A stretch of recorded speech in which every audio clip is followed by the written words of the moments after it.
As a taxpayer of Sandown, having two children in the Timberlane district, one that has graduated and is in college, and one that's currently there, cutting 76 staff members, bottom line, will affect the children of the district. The closing of Sandown Central will least impact the smallest group of students in the district. It is an option. We need to look at excellence. We want what's best for our children, so by the time they graduate from Timberlane, they have every opportunity to go on to college. Did you not recommend to cancel AP classes and buying books? Was that a recommendation? Okay. Did you have other questions? My question is, did you recommend to stop AP classes and buying books? Mm-hmm. What I recommended was tighter focus in the AP program. What's going on right now with AP is that we're seeing large number of students invited to take AP classes, and we're also seeing a proliferation of the number of different AP subjects offered. Every time we offer AP, there are costly materials associated with it, and we undertake to pay the test fees for the students. So we have something like $50,000 or $60,000 additional this year, or in the proposed budget, over and above what we already paid last year. Now, if we have roughly, 150 plus students taking AP exams in a given year, and about half of them are earning a qualifying credit, which means a score of 3 or above.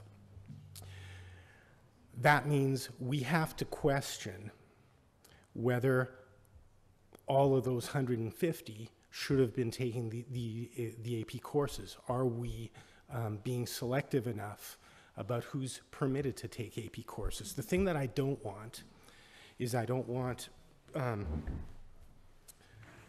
to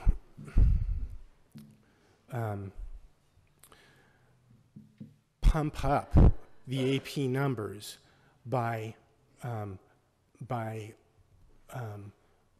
having large numbers of students take AP who aren't really qualified for it. So, well, who is to decide who's qualified? Indeed, and that is something that I put back to the administration.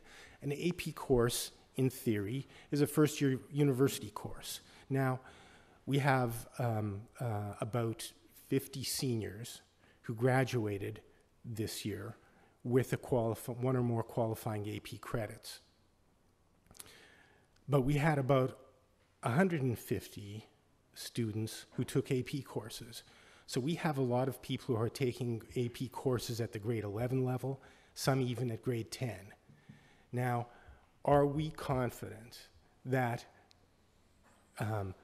grade 11 students in those numbers are truly ready for first-year university work?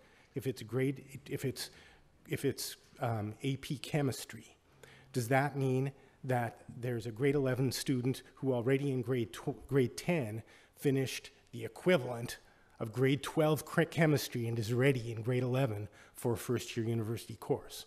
Remember that it's costly to offer it to all who might wish to take it. So my recommendation, to be more specific, was on the existing budget for AP to be more selective and make sure that we're having students go into those AP courses who are truly ready for university level work. Does that answer your question? Yeah, but the kids need it. It needs to be available to them. The books that needed to be purchased, how long are they good for?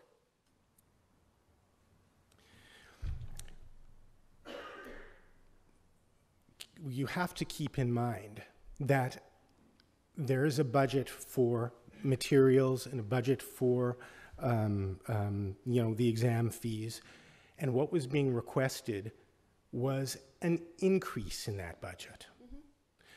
So by saying that we weren't going to have an increase in it, that's not to say there's no money to buy replacement textbooks. Yes, there's the money that they've always had year by year to buy replacement textbooks. My point being, if we fragment our efforts, if we try and add 2 or 3 or 4 AP courses year by year, it's that many more textbooks that have to be bought. Oh, and that many more textbooks that are going to have to be replaced 2 years down the road. So it's an undertaking which we have to be,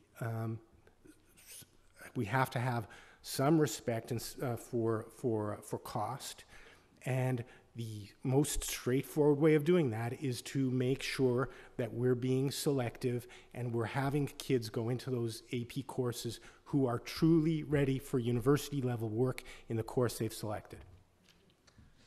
My only concern is most colleges today want kids in those AP classes. They will look at their transcripts, and the more rigor their transcript is, the better off they are, the more money that is available to them. It's our due diligence as taxpayers, as a community, to allow to have those classes so more kids can take advantage of that, so they can get into other colleges. Are they getting that? Are they getting that when they take the AP course and don't get the qualifying credit? No.